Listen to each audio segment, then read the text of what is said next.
Hello, everyone, and welcome back to my Pop 5. We have an excellent guest here today by the name of John Reagan.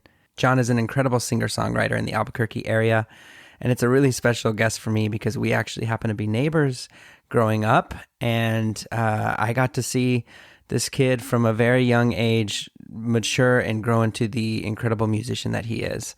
It was such a nice time chatting with him and really just getting to catch up and figure out all the things that inspired him and learn about his background. I know you'll enjoy this episode, so let's get into it. Here's our conversation with John Reagan.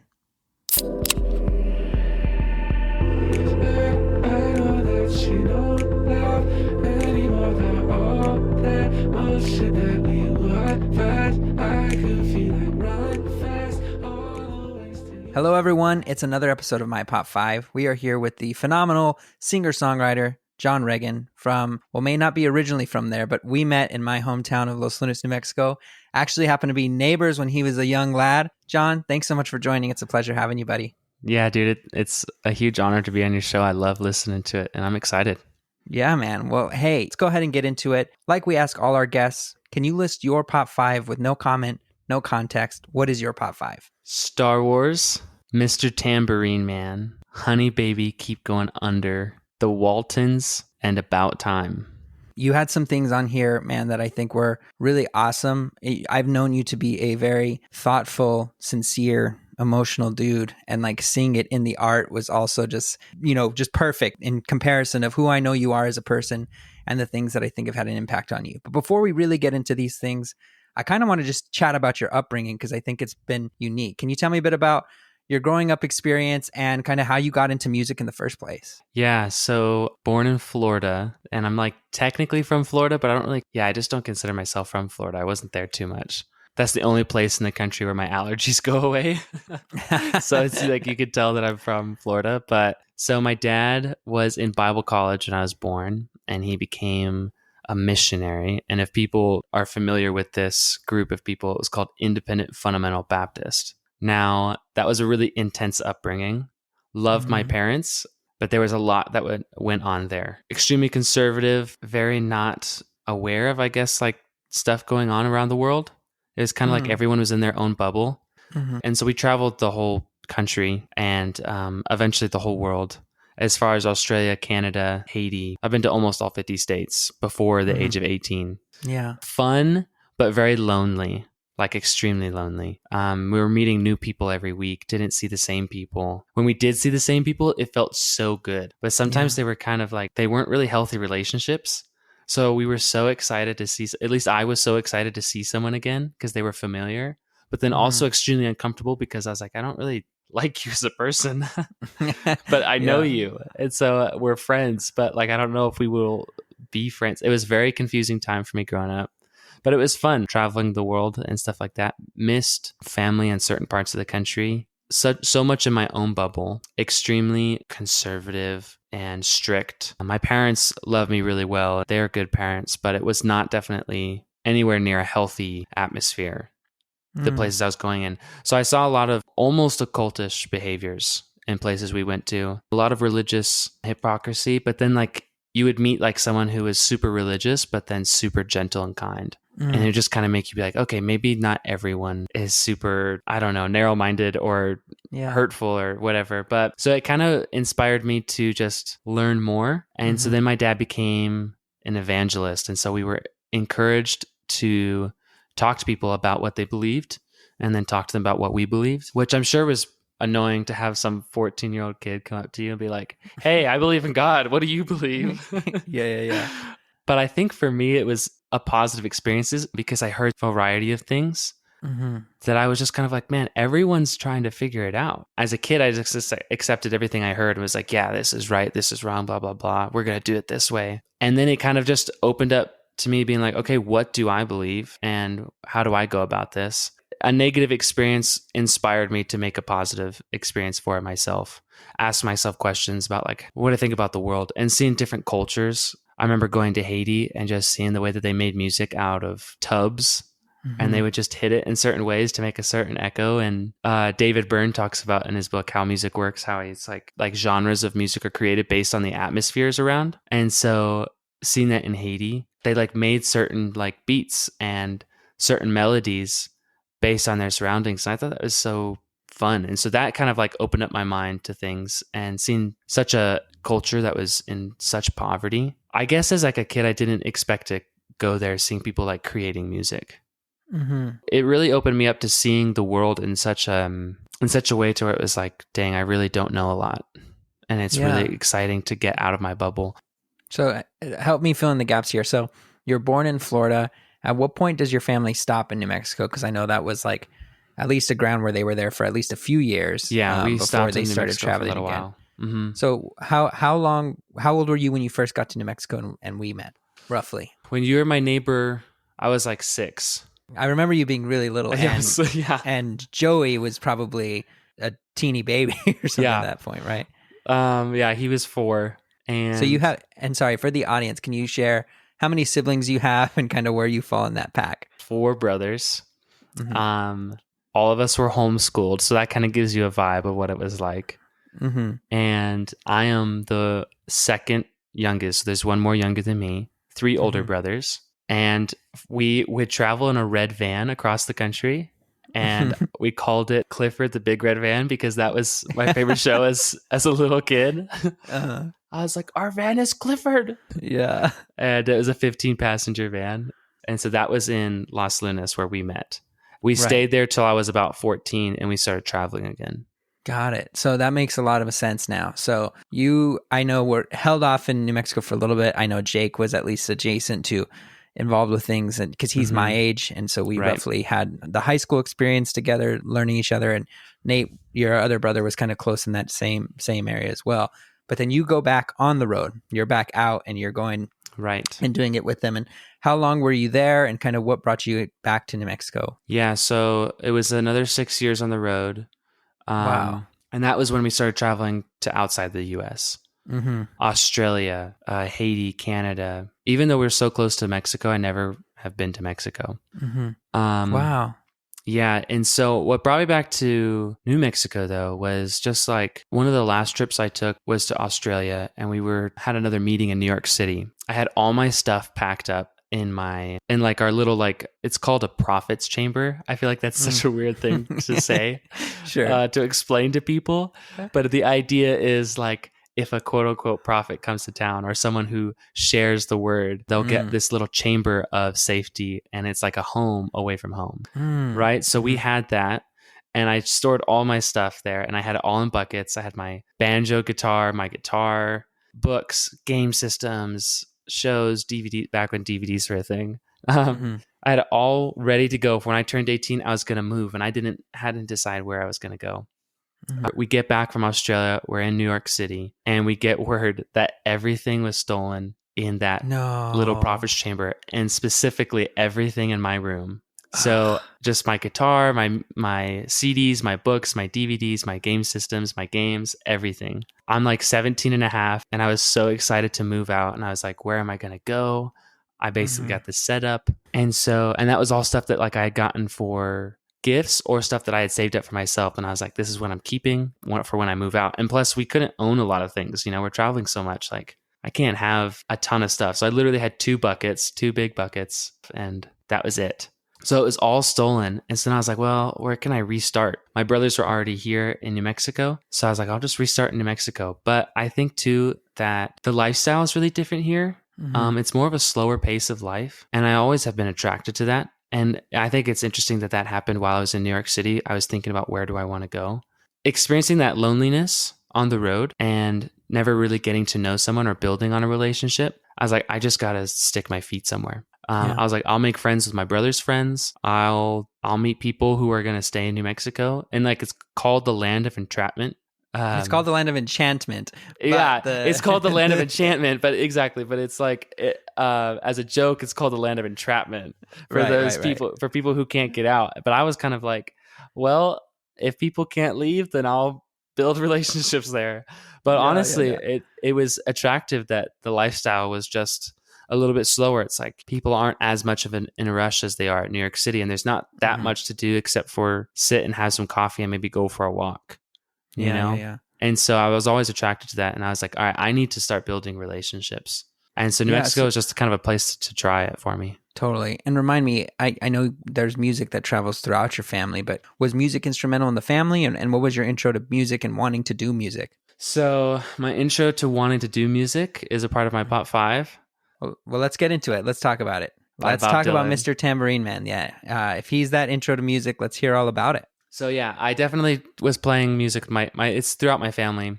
And my dad had us sing gospel songs at the churches we traveled to, right? Mm-hmm. So I was constantly singing and I loved music. But I remember I was 12 years old. I was on YouTube and I just stumbled upon this like original show of Bob Dylan. I think it's like 1960 something. Mm-hmm. And he's playing Mr. Tambourine Man to a crowd of people. Yeah. And it's not too big, maybe like 100, maybe 200 people. And I was 12 years old. I was sitting alone watching YouTube.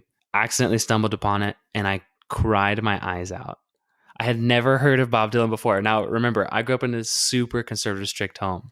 We didn't listen to rock and roll. We didn't listen to Bob Dylan, nothing. Every now and then I'd hear a Simon Garfunkel song.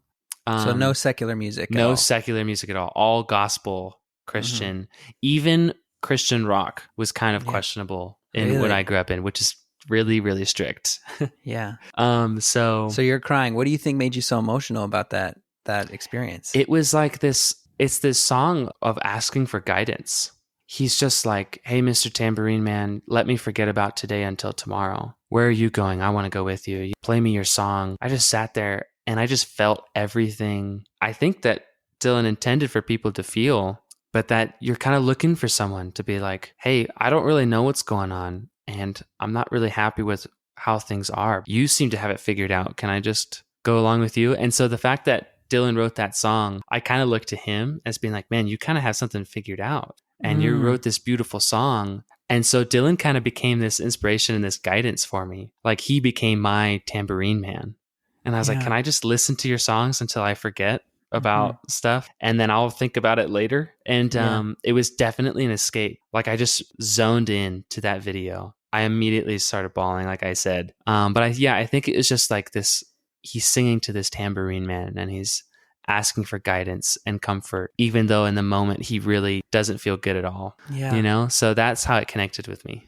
Yeah. And so I'm sure at the moment, and maybe things were different at this time in your life, but if you weren't exposed to secular music or you weren't allowed to listen to secular music, was it taboo that you even found this on YouTube? Or at this point, had you started being introduced to stuff outside of worship chorus music? Yeah, so I had slowly been introduced to secular music. I knew a few songs. I think there was a big song by Group Love that was out then that I heard while I was shopping at Walmart with my mom, And I was man, this song is so good. Is it the Take Me to Your Best Friend's House? Yeah. And so like there was small stuff like that as we go about in town. And then my brothers every now and then, but they were trying to hide that they were listening to secular music because, they weren't allowed to. So they wouldn't necessarily tell me because they're like, then I would tell mom and dad. Again, super strict. And so also the song brought comfort because I was like, man, I didn't know other people felt this way. Yeah. Like, because that was my bursting of the bubble. All I had known was suit and tie to Sunday service. No rock and roll, otherwise you're with the devil. That's what I knew. So hearing Bob Dylan talk about how he wants to forget about his troubles and follow this guy who's dancing with a tambourine, I was like, whoa. I was like, that's intense. I was like, that's cool. And so that was definitely like what opened me up. From there, I listened to so much Dylan. I started getting into, and at this time, which I didn't know, my older brother Jake, who you were talking about earlier, who's your age, he started listening to a band called The Maine. And so he was like, well, if you're getting into this kind of music, let me show you some more songs. And so that he showed me The Maine, and oh man, I was like, pop punk, this is so good, Yeah. And I think like the closest thing I got to secular music, but that was still Christian, and I was barely allowed to listen to it, was Reliant K. Did you ever know about Reliant K? Oh, I loved Reliant K, man. There's a few songs, Reliant K songs, that to this day I still think are like some of my favorite songs ever. Yeah. Anyway, so I started jamming Reliant K more, and I was like, man, I'm so edgy. I'm listening to Reliant K. But again, I was in such a small bubble at the time. Yeah. that this is all just a whole new world for me, dude. Oh man, I'll probably cut this, but like I want to geek out about Reliant K a little bit. But my story with Reliant K is like I also grew up in the church, more like non-denominational Calvary big churches, and I would go to like youth group and stuff, which is liberal compared to the places I grew up in. Correct. Yeah, and liberal compared to Catholicism, or liberal compared to, strict aspects of baptism, right? So, or Baptist, is it baptism? Yeah, no, Baptists. Regardless, right? They, at group, when this song first came out, I was in middle school. So like the perfect like middle school song was Sadie Hawkins' Dance. Like, dude, it's so good.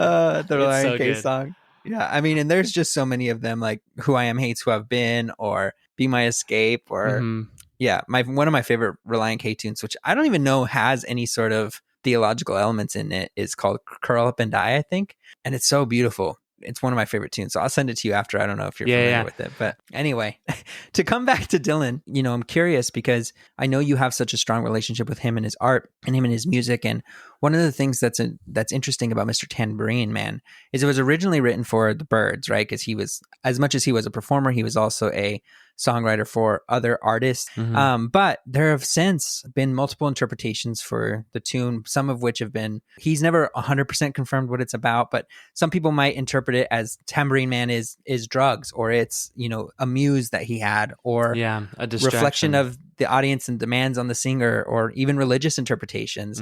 Do you have any sort of opinion as to who or what it is, or is it ultimately just a search for transcendence, or what's kind of your opinion, and how has that evolved as you continue to look back on that song?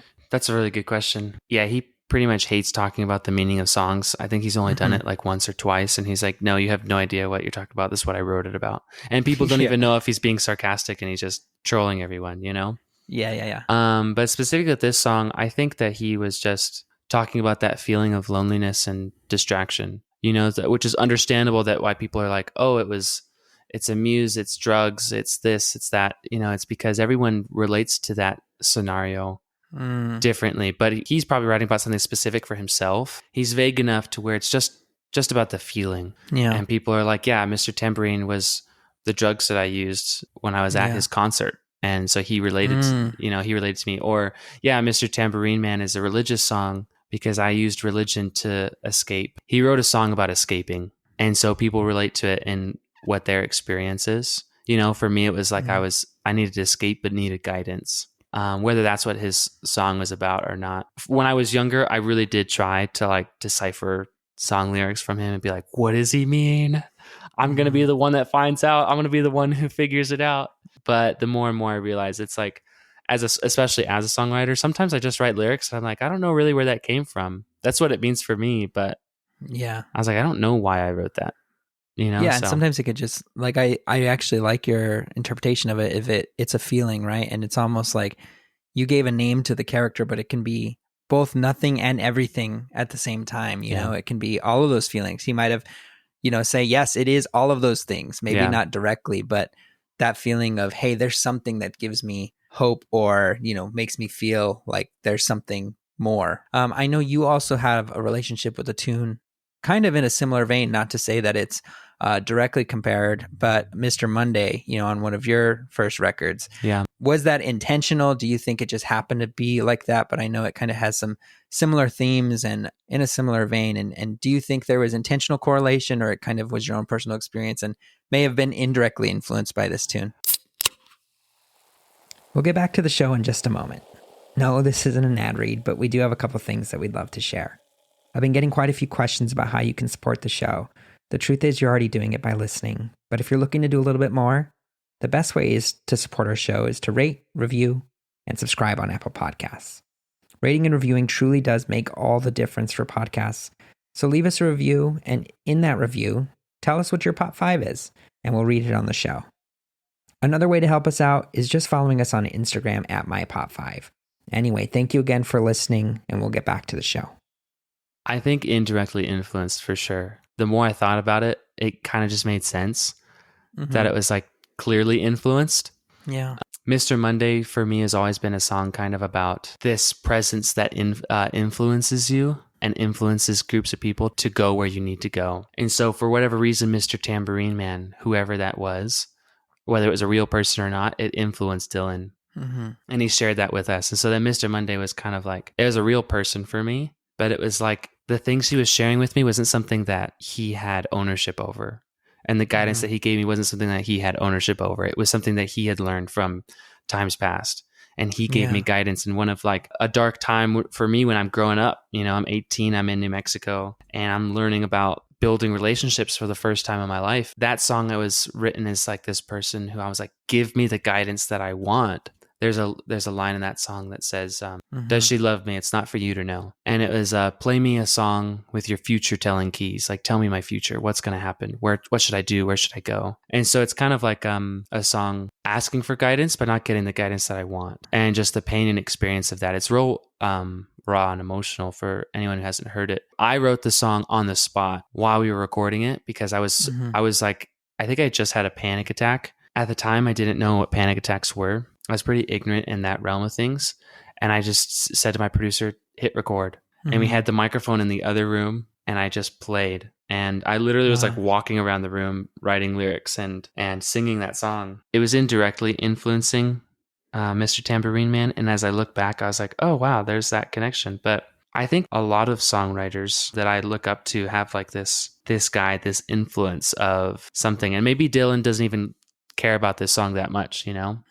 But to me, it was like this staple of, again, guidance. No, that makes complete sense. Yeah. You know, one of the things that you mentioned, and it's both hit me, having known you, kind of also now putting some things together that you actually didn't, you know, even get to explore being a human or a real human in some ways until you were 18, which is late in the game. You know, I know you've kind of shared some experiences of having struggles with relationships, both of all kinds, right? Yeah. Whether romantic or interpersonal or whatever. Yeah, you know, I'm curious, and of course, if we don't want to go there, we don't have to. But you mentioned and you spoke very highly of your folks, but do you ever have any sort of resentments for the fact that you didn't get that, you know, that you didn't have those experiences and you're having to kind of adjust and learn this stuff at a later point in life? I don't think I have any resentment about like not building relationships.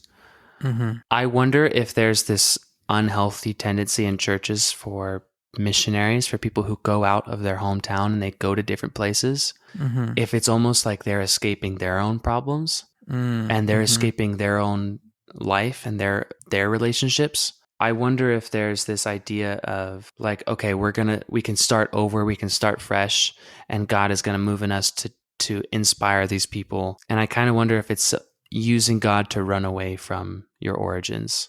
And I think people do that with a lot of things, you know, like, okay, I'm a musician. I'm going to leave my hometown and I'm going to make it big somewhere else because you guys will never value me here.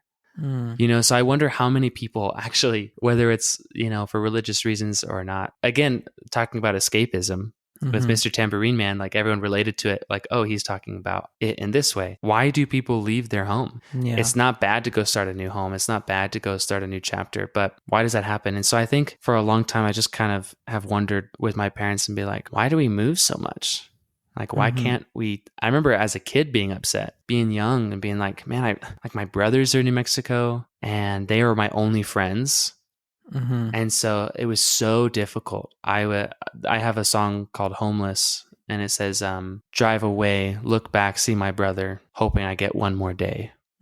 I still have this underlying anxiety that whenever I leave town, a tragic thing could happen, but I'm going to be too far to get back home. And I think that's from traveling. So like, I don't necessarily have resentment towards my parents, but I just kind of wonder, why did we keep leaving? Why did we keep moving around? Why couldn't we settle down? Anyway. Yeah.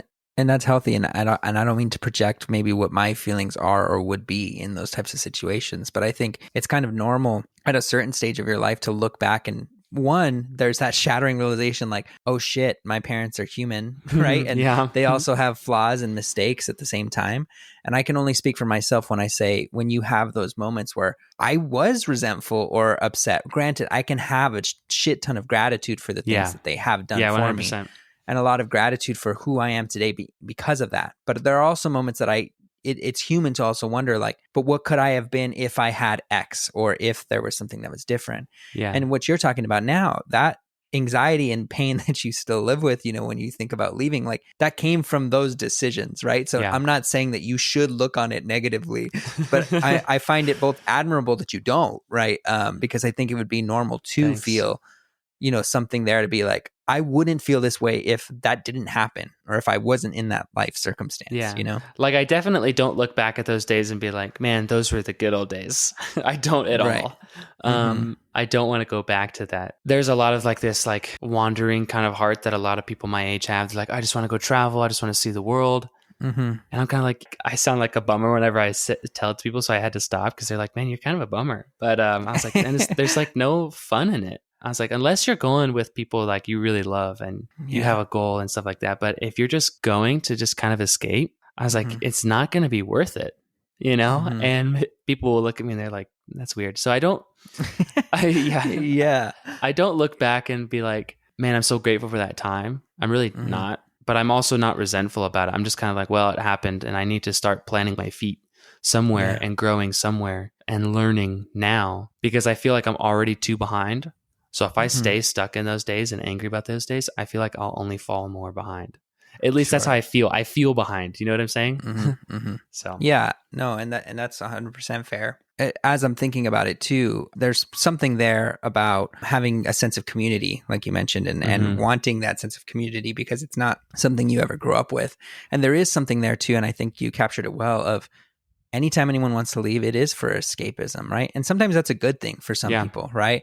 In your situation, it was 18 years of existence potentially, right, of escapism. And so that may not be a good thing, right? And finding your feet and grounding yourself is probably advantageous for someone who's in your situation. But for someone else who has never had those experiences, I also think there's value in living those experiences and putting yourself in uncomfortable situations within good reason, right? It's almost like a growing up, coming of age type of moment to have those experiences, but you kind of did that all in reverse. So it's very fascinating. Yeah, it's not every day that you're like, you meet someone who's under 18 and they're like, yeah, I traveled the whole world and I only have belongings in 2 buckets. And they were stolen. Yeah. Oh, wow. Well, hey, let's kind of get into this next one here. I'm kind of both surprised, but also thrilled that it hasn't come up this far, right? We've had the mega franchises of Harry Potter and Lord of the Rings and others that have kind of come through. But you're the first person to talk about Star Wars. So talk to me, John. That's awesome. What is it that you love about Star Wars? How did you get introduced to Star Wars? I know there are so many people who have such passionate feelings, but let's tell your story. Tell me all about Star Wars, as you have 2 Star Wars posters right behind you at the moment. Return of the Jedi posters right behind me. So conservative, strict home. One of the few things I'm laughing about it because it might sound so ridiculous to people, but one of the few things we were allowed to watch and that we were allowed to get into that was secular was Star Wars. My dad loves Star Wars. He went to go see it he saw Return of the Jedi. That was the first Star Wars he saw in theaters. And he loved it. And he was like, this is incredible. This is the best thing I ever saw. And so I remember the first time I saw Star Wars. It's one of my earliest memories. I don't know how old I was. I could have been 2 or 3. And it's one of the earliest memories I have. My brother is watching Empire Strikes Back because it just came out on VHS. And he went out to go play basketball with his friend. And I was not allowed to watch it. I don't know why. And then I see Darth Vader telling Luke, I am your father. And I was like, what? But I didn't have any context, but I was just blown away by the music and the scene and the drama and the screams, no. And I was like, oh, he's scared. It like scared me. And I was like, why is he scared? And I was like, well, he's clearly the bad guy. And I thought it was so cool. And then I remember for Christmas later that year, my parents were like, okay, we're going to watch Return of the Jedi for Christmas before everyone goes to bed. And again, I'm like, I don't know, 2 or 3 years old. And these are some of my earliest memories. And I'm watching Return of the Jedi, and Leia is in her like bikini thing, and my mom covers my eyes. And I'm like, I need to see this movie. Why are you covering my eyes? And now what's cool about it is since I've grown up and my brothers and I have grown up, we've kind of grown different from our dad, and not in ways that he would probably want. Different lifestyles, different choices. But the one thing that we all can come to a table and talk about and agree on and not argue is Star Wars. And it's cool because that's what Star Wars is about. George Lucas wrote it for the struggles he had with his own dad. And his dad was like, you're not going to be a filmmaker. Like, stop. Stop trying to go after this. And he does it, and he's successful, and he proves everyone wrong, and he makes movies that the critics say are bad, and the people love it. You know what I'm saying? And then Luke desires for his dad to be a part of his life, but he doesn't get it until his dad dies. And there's this family tension. Star Wars is about family, but mainly about family brokenness, you know? Yeah. And yet each one just inspires hope that every family can have restoration. And so when we come together as a family and we talk about Star Wars and we still get excited about stuff, or we talk about how bad The Last Jedi was, you know, which our family agrees on. Someone out there is going to be listening and be like, oh man, his opinion about Star Wars is down from here. But we'll argue, we'll make fun of The Last Jedi together, and we'll talk about how good all the other ones are, and we get excited about the TV shows. We'll have fun banter, and we're just united under Star Wars. Like we're all pretty much, we have a few of us who have gone very drastic, different belief systems and politics and stuff like that. But for the most part, we all kind of like just have different opinions about hot topic issues. And so we try not to go there. It's amazing that we come together for Star Wars. Every time a Star Wars movie comes out, we go as a family. We'll wait in line as a family. We'll save seats as a family. And it's like, we don't do that for anything else. You know, my dad's the missionary, and we're not going to go to his church. We have a few of us go to a church together, but you know, like mom and dad don't come to our church that very often. They've come to support, and we've gone to theirs to support at times, but like, it's not something that it's really happens a lot, but something that's consistent throughout the family's relationship is Star Wars.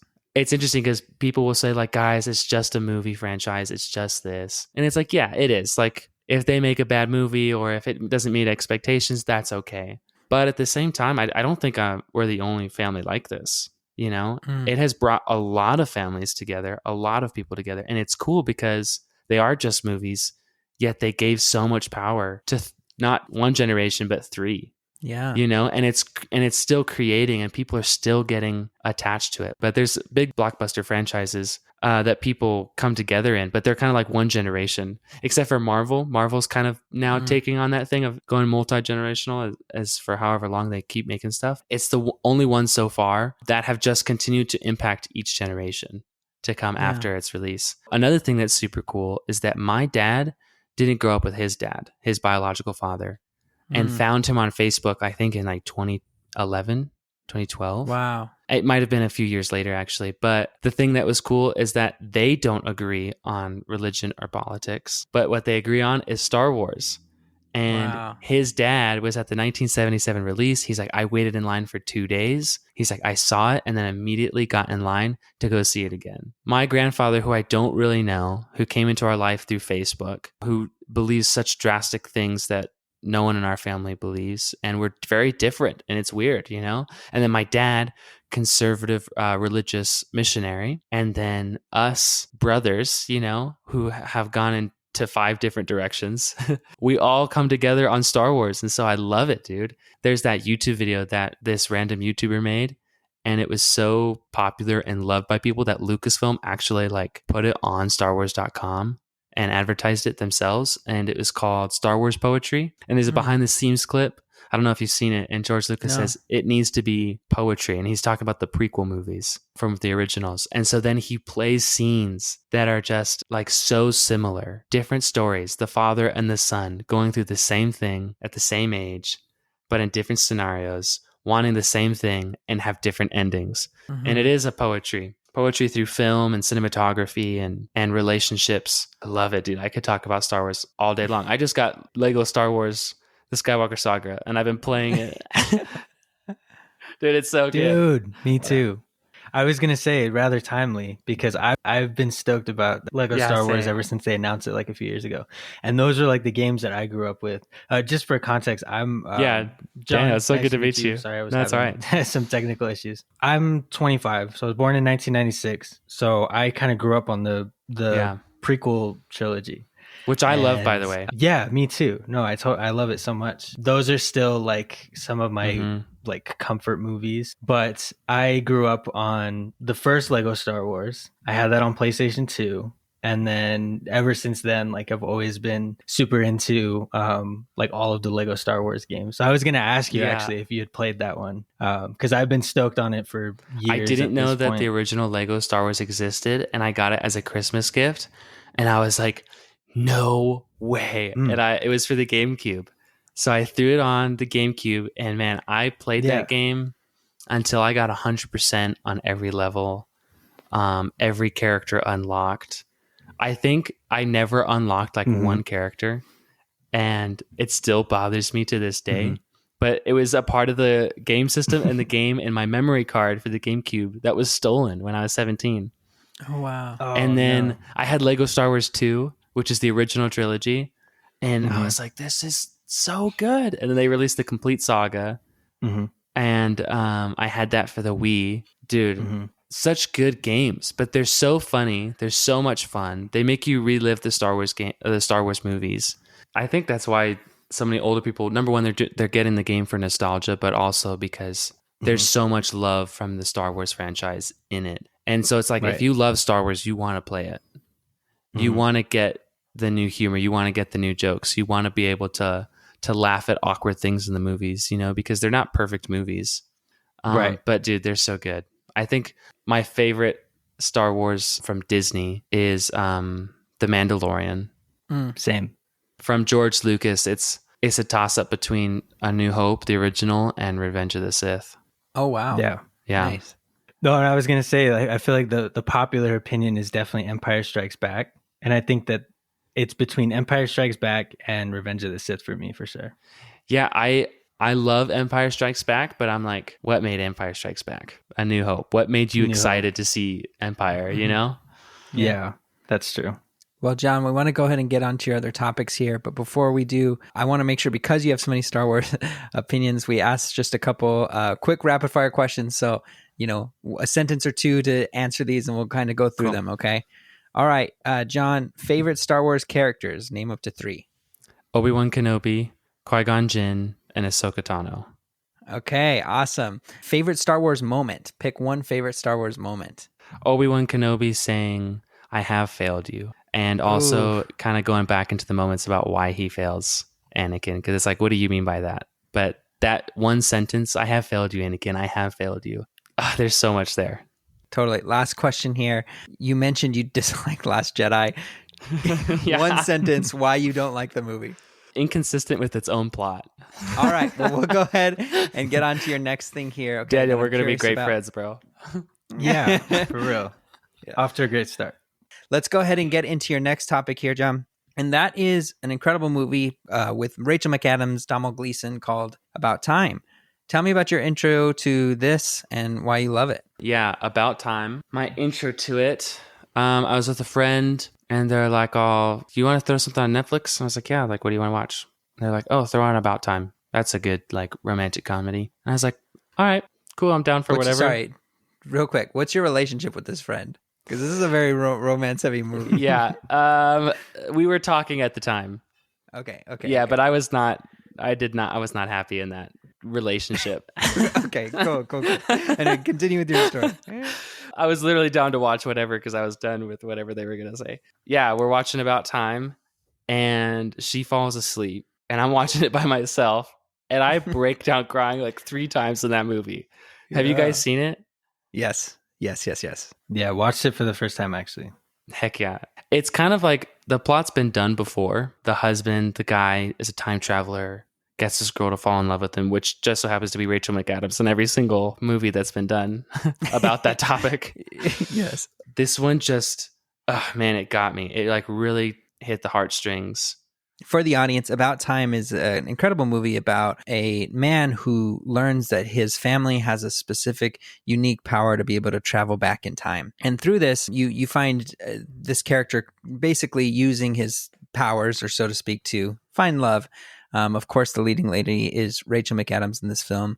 And you kind of learn the rules of the time travel of this movie. You get to follow this relationship. And it's really just a beautiful film, super honest and sincere.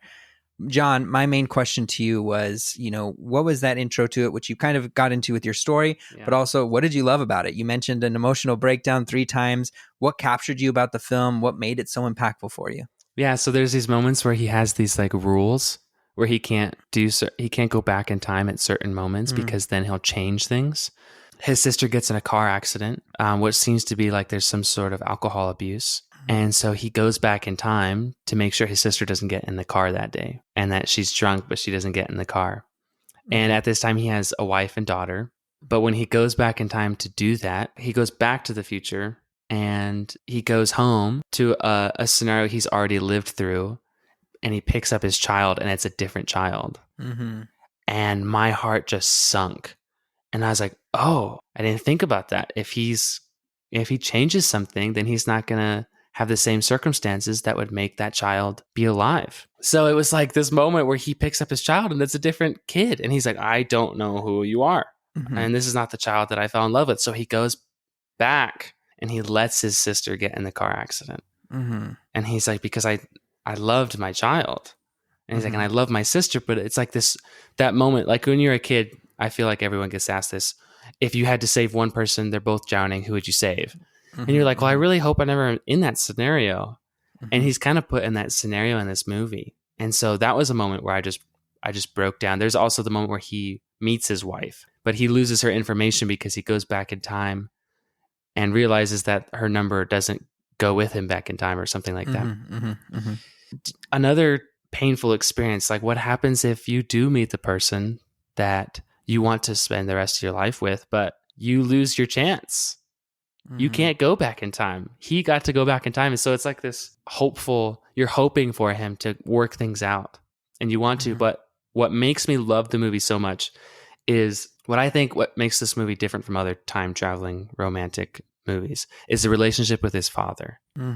Dude, it is so beautiful. His father just gives him so much wisdom. He's so strong yet gentle, wise yet silly, firm but kind. And I looked at that and I was watching that movie and I was like, that's the man I want to be. He's like, yeah, I stopped time traveling a long time ago. And he's like, and you're going to learn that lesson, you know? That was kind of a spoiler alert. Sorry for people who haven't seen it, but the relationship between him and his dad is so beautiful. And the type of person he is, he kind of reminded me of my grandfather. Not the one from Facebook. No, the grandfather that I have a relationship with on my mom's side. And I was like, man, I want to be that kind of a man, that kind of a father or grandfather one day, you know, which is a lot of people don't want that. But when I saw that, it like made me want to be a father. I was like, man, you could inspire someone to enjoy life and to never take things for granted and to be inspired by the beauty around the world. And so like there's that spoiler alert. The last like sentence in the movie is basically like, don't time travel because the real gift is experiencing something once and accepting it. And he's like, but just make sure that you're really in the moment, enjoying it while you have it. And I was like, dude, so she's passed out and I'm sitting there and I'm not happy with where I'm at. And I'm watching this movie and I'm just crying, dude. I'm crying. I soon ended things a couple of days later. I was like, yeah, I don't think I'm happy with you right now. And it actually impacted me. And sometimes I'll go back and watch it if I'm kind of feeling stuck in life. Like, man, I should appreciate things more. Or how can I be more wise and more kind and more appreciative and more grateful? It was just this ideal person that I would love to live up to and be like, I would love to be just a fraction of that. Of the father. Yeah. I think that's where the movie is better than other movies, is this relationship. Yeah, I think there's quite a few different things in the movie that I think you really capture at different points, right? I think the crux of it and what you kind of expect is that romantic relationship between his character and Rachel McAdams, right? There's aspects of like very early Margot Robbie in the movie, and like that's another portion of the film, not necessarily to the core of what you're doing. But what I do like about Margot Robbie's character is with the time travel is it does capture, which you've seen in other time travel movies, of sometimes no matter what you do, time travel even alone can't solve this, right? Sometimes things are going to happen the way they're intended to happen, and there's no amount of changing things that will kind of change that, right? You also captured the familial bond in this movie that I think is all over the place. You know, you see it with him and his father, you see it with him and his sister, his absolute love for his sister. And I loved her name. Her name was Kit Kat, you know, in the movie, you know, but also I think you're talking about it a little bit.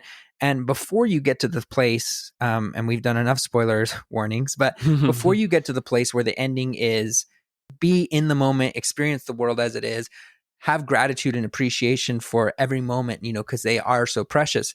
There's one phase that I think was the dad's first bit of advice, which is when he had the time traveling ability, go through the day like you normally would, with all of its struggles, all of its anxiety, worries, and then relive your day again, but this time without the anxiety, because you know how everything's going to end. You can just appreciate everything that you might have missed when you were so focused and worried about the struggles of life, right? And so I also liked his portion of it, right? To kind of, maybe like you can't apply it because you can't time travel today. Right. But when you are going through and experience everything as it is in that moment, think through, what would it be like if this was my second time visiting this moment, right? What would it be like if I already lived through this and I know it works out in the end? How would I experience this moment as it is today?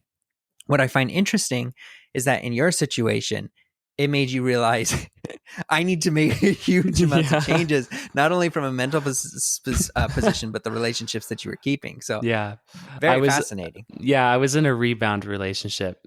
And so it was interesting because as I'm watching it, I'm like thinking, man, what could I have done differently in the relationship before? And so that, like you talked about that with his first girlfriend or whatever, that totally just gave me kind of like some perspective. I'm like, yeah, if someone doesn't want you, they don't want you. Yeah. And there's going to be some excuses for whatever. If it's not going to work out, it's not going to work out. For me, I was like, it was like a lesson that I wouldn't learn. And then I saw my life as I was watching it, and I was like, man, I really need to make some changes. What I can control, I need to control. And what I can't, I need to confront. Dude, it's just all around a good movie. It's funny. It's charming. It's relatable. It's a little bit of escaping from your own reality, Sure. It's great. I will say I really loved all the elements that we've been talking about. And for the most part, I'd recommend watching it. I really do enjoy it.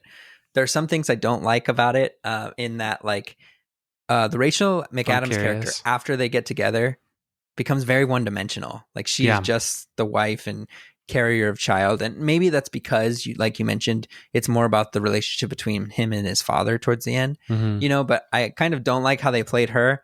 I also don't like the dishonesty throughout the entire thing as well, right? He's very fundamentally, because he's trying to keep his time traveling thing a secret, but even with his wife and some of his intentions are very dishonest at the onset of it, and some of the things that he's doing. And even after they're married, not sharing that, with them, it's just I didn't like those aspects of it, but for the most part, it's very great. Yeah, totally. I think, again, and you saw that I mentioned that, but I think the movie's more about him and his dad. And I think that also he's kind of playing the fool, because you're right. He is dishonest, and he's kind of he is for sure manipulating. Yeah. No, totally. 100%. Not even kind of 100%. And so very, very manipulating time itself. So I think that was kind of for myself, I saw myself as trying to manipulate things for people to like me better, trying to manipulate things for me to come across as cooler, trying to hold back my own vulnerability and opening up to people. Because again, when I'm seeing this movie, I'm still having a hard time building relationships. I had been on my own for a year when I saw this movie. He's playing the fool. He's playing the person who is just making all the wrong decisions, even if he has the right heart. He's not really a good person. And I think that we can relate to that because none of us are truly good.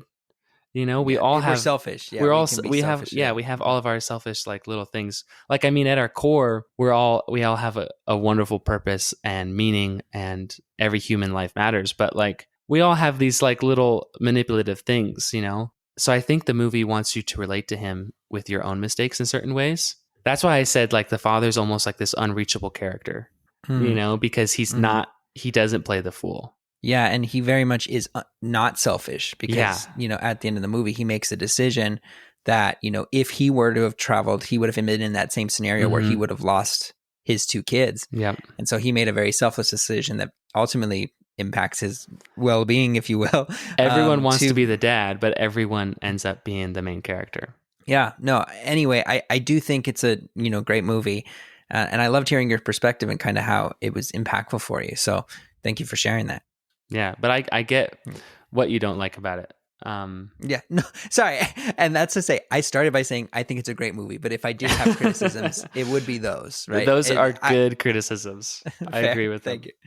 Awesome. Well, let's go ahead and move on to this next thing. This was something I wasn't familiar with, but I'm very pleasantly surprised. This is a record by Jacob Early called Honeybaby, Keep Going Under. Jacob Early is a worship leader, and this was his debut, and at this point, only full-length record. Yeah. Tell me, John, how did you come across it? What do you love about it? And tell me about this record. So John Mark McMillan is one of my favorite songwriters, and I follow him on Instagram, and he shared this record, and he said, this is a record that I haven't stopped listening to over and over and over since 2017. And he posted that in 2019. Mm-hmm.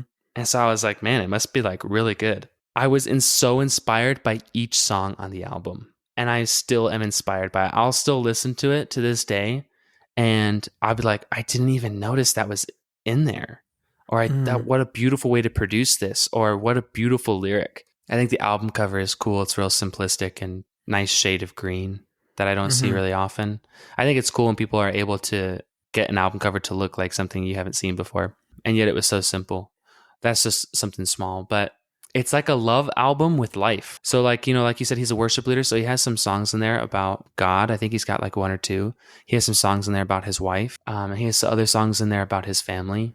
And immediately after I listened to it, I tweeted him and I said, I can't stop listening to your album. I love it so much.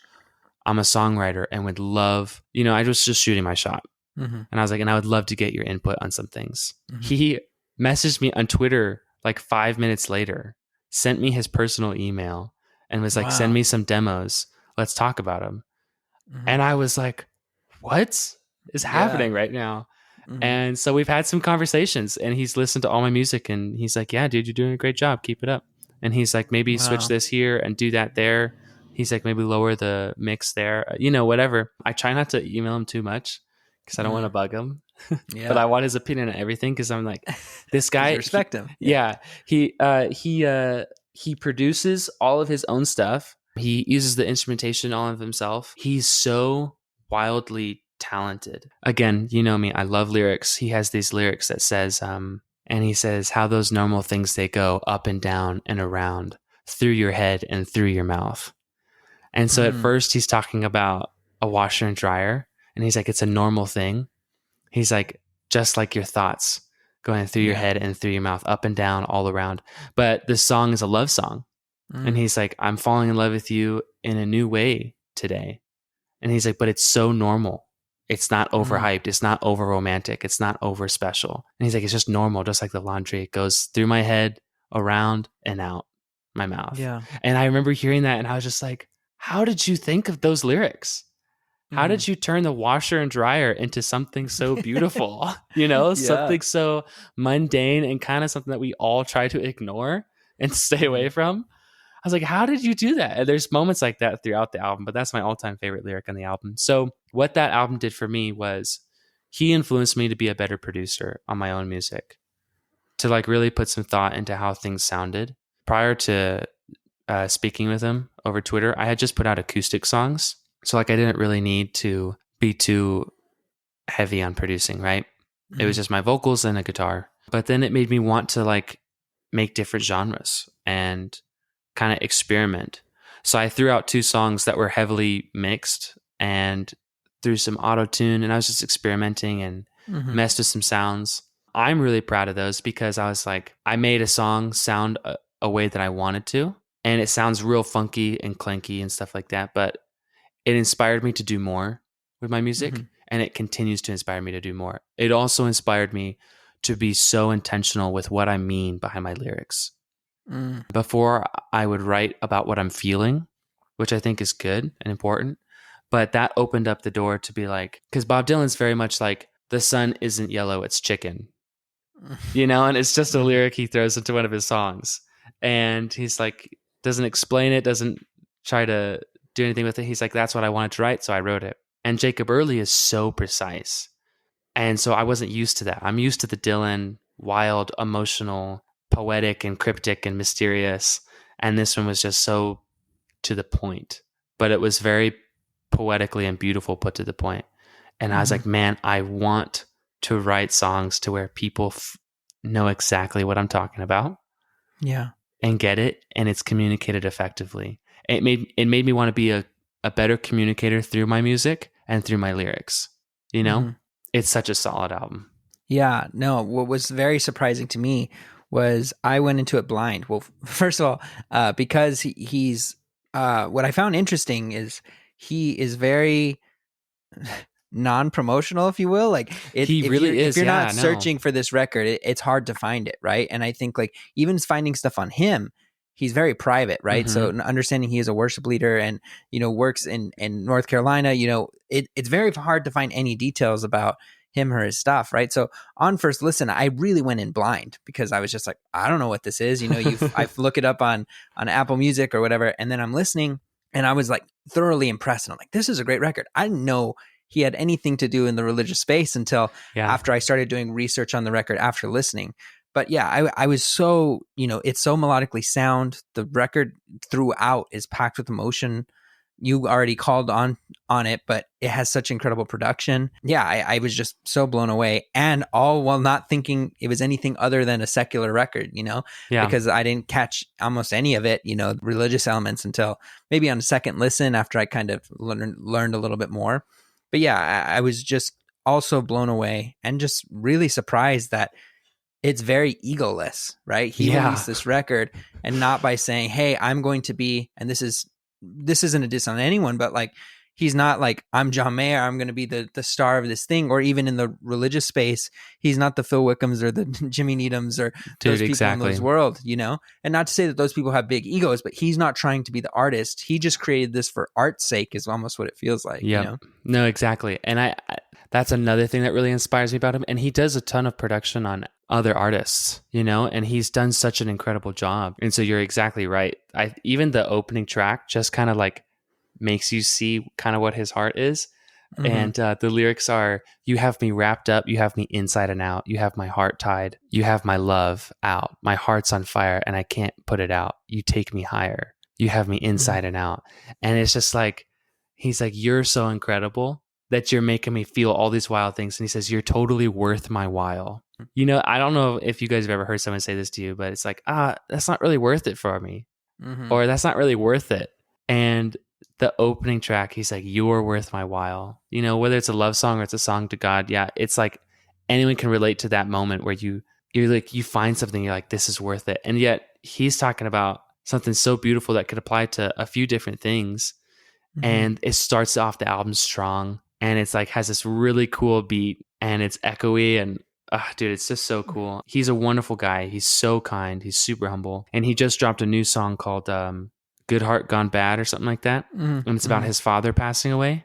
Oh, wow. And it's some of the best production I've ever heard. And yet the song is so broken when he lost his dad. And he's like, 14 missed calls. The bridge went out. Daddy's gone. And it's heartbreaking. It's heartbreaking. But it's just, he communicates through his producing and through his lyrics so well. Yeah, I'm glad that you enjoyed it. It's probably my favorite album of all time. I mean, there might be something that might be better than that for me, but for me, like, this is an album to where I was just like, whoa. Name 3 of your favorite tunes off the record for people to go listen to. Okay, LaFour's Worth My While, which is the opening track. Mm-hmm. Mm-hmm. Then the one with the drier lyrics. People have to listen to that one. My favorites were also LaFour's. I really love Fire Sale. And I love Boys and Girls. Those are my favorite tunes. Okay, so If I Found the Time is my third one. Yeah. Awesome. Well, let's get on to your last thing here. I don't want to keep you too long, John. But the Waltons, Depression era, World War II era, family TV show. Tell me a bit about the Waltons and kind of how you got into that. Yeah, so again, strict home. Not allowed to watch a lot of things, but we were allowed to watch a lot of shows from the 60s and 70s. The Waltons was something my mom was into. Homey vibe, a family vibe. And so my mom loved that kind of stuff. Waltons, Little House on the Prairie, kind of in that vibe. But it takes place during the Great Depression. Not one of my favorite shows of all time, but definitely one of the most impactful. Mm-hmm. I was about 10 or 11. So this is before I discovered Bob Dylan, all that. I watched the first pilot episode. We get the DVD box set. And, this is something to watch. I'll throw it in. And it's about this guy who just likes writing about his family. And so the Waltons opened up this world of poetry and writing for me. After watching the Waltons, every episode something will happen, and it's like something beautiful or a life lesson. And then at the end of it, you hear John Boy, who's the main character, write his journal thoughts. And by the way, I always wanted people to call me John Boy, but I never told people that. like if we had a close relationship just because of the show. And I have a really good friend, and she started calling me John Boy, and I was like, yes. Wow. And she's like, like from the Waltons, and I was like, yes. But he's kind of like this romantic guy when nothing romantic is happening. Kind of, his head in the clouds, always trying to find the meaning of life, trying to find meaning in something, asking difficult questions that upset his parents and his grandparents. And they're like, why don't you just do it the way we taught you to do it? And he's like, the world's kind of falling apart. And he's like, isn't somebody going to ask these questions? The first episode is so beautiful. It's this little girl who's deaf, and they find her and they're talking to her, and they're like, why isn't she talking to us? And so they get angry with her and they get upset with her, and they put her in timeout, and they're like, we're trying to find her parents, but she won't talk to us. The doctor's out of town, right? And then when the doctor finally gets back into town, he's like, this little girl's deaf. And everyone just realizes we've been so mean to her. We thought she was just being a brat.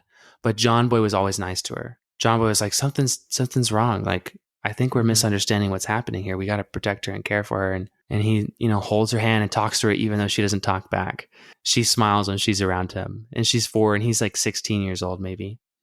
And then he writes in his journal about this experience. And he's like, maybe everyone is holding on to something that I don't know about, and so we shouldn't be upset about it, or something like that. And this is beautiful line. And that's the first episode, especially in a time with people with disabilities are like not taken seriously, or things aren't known by everyone. And so it's a really ignorant time. So that opened up my world to writing. And even as a songwriter and musician, I think what I love about it is writing. I love telling stories. I was with my therapist, and he's like, if there was one thing I would say, you are who you are, is that you are a storyteller. And I was like, well, that makes sense, because I love writing things. I'll be on Instagram writing theological ideas that might be too controversial to talk about, or I'll be writing about how you fall in love with an art piece or a song and how it connects to why you love someone else. And I just love telling stories about mysteries in life, and I'll ask questions. I'm like, I don't know if there's an answer, but let's talk about it. It's kind of fun.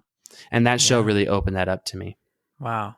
Well, let's move on here. We'll get you out of here, John. Before we do, though, we do like to ask 5 rapid fire questions. Okay. Sick. So John, if you could be on a reality TV show, which one would you choose? Jimmy Fallon. That's not a reality TV show, but we'll take it. Oh, Jimmy wait. Fallon. I'm so sorry. Okay, go through it again. Go restart again. All right, John, if you could choose to be on a reality TV show, which one would you choose?